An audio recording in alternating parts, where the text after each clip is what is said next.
আসসালামু আলাইকুম বন্ধুরা। তো গ্রাম পুলিশ পদে নতুন আরেকটি সার্কুলার প্রকাশ করা হয়েছে। তো এখানে আপনারা ছেলে ও মেয়ে উভয়ে আবেদন করতে পারবেন এবং ৮ম শ্রেণী পাশেই কিন্তু এখানে আপনারা গ্রাম পুলিশ পদে আবেদন করতে পারবেন। তো নিয়োগটি আপনাদেরকে দেখিয়ে দিই চলুন। তো আপনারা যারা বাংলাদেশ পুলিশ এবং বিজিবির বেসামরিক পদে আবেদন এবং এই পদগুলোর আপনাদের চূড়ান্ত আপডেট সাজেশনের প্রয়োজন হয়, অবশ্যই আপনারা আমাদের হোয়াটসঅ্যাপে যোগাযোগ করতে পারেন। তো চলুন নিয়োগটি দেখে নেওয়া যাক। তো এখানে দেখতে পাচ্ছেন গণপ্রজাতন্ত্রী বাংলাদেশ সরকার উপজেলা নির্বাহী অফিসারের কার্যালয় বাসাইল টাঙ্গাইল। তো এখানে দেখতে পাচ্ছেন ইউনিয়নের নাম দেওয়া আছে, অর্থাৎ বাসাইল সদরে এখানে মহালাদার পদে নিয়োগ করা হবে। এখানে ৮ জন নেওয়া হবে এবং যে ওয়ার্ডগুলোতে নেওয়া হবে সেই ওয়ার্ডগুলো এখানে দেওয়া আছে ১, ২, ৩, ৪, ৫, ৭ এবং ৮ নম্বর ওয়ার্ডে এবং ফুলকি।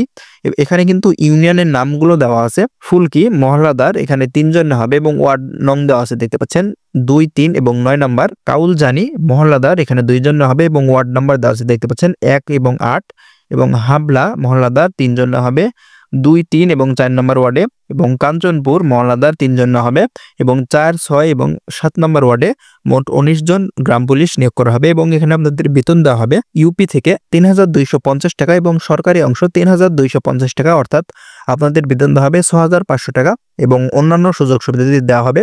তো এখানে আপনারা শুধুমাত্র ৮ম শ্রেণী পাশে আবেদন করতে পারবেন।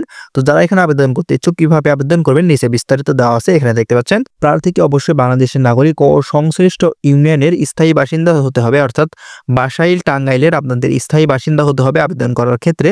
এবং এখানে আপনাদের আবেদনপত্রের আপনাদের নাম, পিতা বা স্বামীর নাম, মাতার নাম, স্থায়ী ঠিকানা, বর্তমান ঠিকানা, জাতীয়তা, ধর্ম, জন্ম তারিখ এবং ৩০ জুলাই ২০২৫ তারিখে আপনাদের বয়স উল্লেখ করতে হবে এবং শিক্ষাগত যোগ্যতা অভিজ্ঞতা যদি থাকে উল্লেখ সহ আপনাদেরকে চাকরির নির্ধারিত আবেদন ফর্মে, অর্থাৎ চাকরিতে আবেদন করার যে ফর্ম আছে সেই ফর্মে আপনাদের আবেদন করতে হবে এবং যে কাগজপত্রগুলো সংযুক্ত করতে হবে সেগুলো এখানে দেওয়া আছে। এখানে দেখতে পাচ্ছেন নাগরিক সনদপত্র এবং আপনাদের জাতীয় পরিচয়পত্র বা অনলাইন জন্ম নিবন্ধন সনদ এবং এখানে আপনাদের চারিত্রিক সনদপত্র এটি সত্যায়িত হতে হবে এবং আপনাদের ৩ কপি পাসপোর্ট সাইজের রঙিন ছবি এটিও সত্যায়িত হতে হবে এবং আপনাদের সকল শিক্ষাগত যোগ্যতা ও অভিজ্ঞতা সনদের সত্যায়িত ফটোকপি। তো এখানে আপনাদের যে ঠিকানাতে আবেদনপত্রটি প্রেরণ করবেন এবং আপনারা যে ঠিকানাতে আপনাদেরকে ব্যাংক ড্রপ করে টাকাটি জমা দিতে হবে আবেদন ফি, সেটি হচ্ছে যে উপজেলা নির্বাহী অফিসার বাসাইল টাঙ্গাইল এর অনুকূলে ৩০০ টাকার অফের চোখ ব্যাংক ড্রপ বা পে অর্ডার সংযুক্ত করতে হবে এবং এই ঠিকানাতে কিন্তু আপনাদের মূলত আবেদনপত্রটি প্রেরণ করতে হবে এবং আপনাদের যদি কোনো কোটা সনদ থেকে থাকে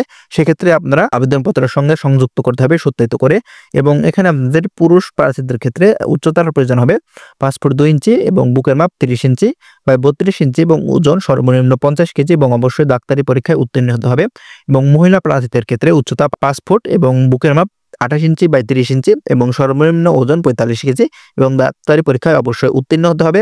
এবং এখানে দেওয়া আছে, দেখতে পাচ্ছেন আপনাদের বয়স ৩০ জুলাই ২০২৫ সালের মধ্যে ১৮ থেকে ৩২ বছর বয়সের মধ্যে হতে হবে এবং যাদের মুক্তিযোদ্ধা কোটা রয়েছে তাদের ক্ষেত্রে বয়স ১৮ থেকে ৩৪ বছর বয়সের মধ্যে আবেদন করতে পারবেন এবং আপনাদের আবেদনপত্রটি ১০ জুলাই ২০২৫ সাল হইতে আপনাদের আবেদনপত্র প্রেরণের লাস্ট ডেট ৩০ জুলাই ২০২৫ সাল এবং আপনাদের যে ঠিকানাতে প্রেরণ করতে হবে সেটি কিন্তু আপনাদেরকে প্রথমে দেখিয়ে দিয়েছি। আপনাদের এখানে দেওয়া আছে নিম্ন স্বাক্ষরকারী কার্যালয় অফিস চলাকালীন সময়ে আপনারা ডাকযোগে অথবা সরাসরি নিজে গিয়েও দিয়ে আসতে পারেন আপনাদের আবেদনপত্রটি। তো যারা আবেদন করতে ইচ্ছুক আবেদন করতে পারেন। ধন্যবাদ সবাইকে।